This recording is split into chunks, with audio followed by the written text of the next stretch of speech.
Il y a 60 % de chances qu'il y ait plus d'ouragans cette saison qu'à la normale. C'est ce qu'affirme le Centre national des ouragans.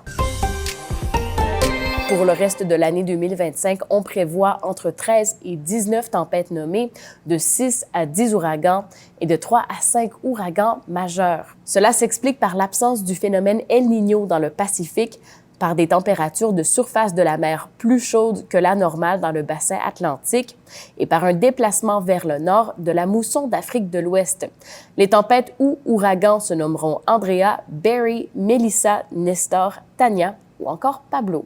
Dans une saison qu'on prévoit là, jusqu'à possiblement 19 tempêtes nommées, même si les températures de l'eau sont moins chaudes que les 2 dernières années, c'est pas quelque chose qu'on peut regarder et dire ce sera pas on devrait être moins inquiète.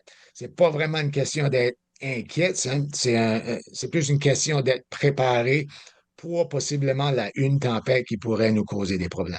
La saison des ouragans atlantiques commence chaque année le 1er juin et se termine le 30 novembre. Il y a un pic du début du mois d'août jusqu'à la fin du mois d'octobre. Et le réseau de pistes cyclables d'Halifax devrait être complété d'ici 3 ans avec des dizaines de millions de dollars de dépassement de coûts.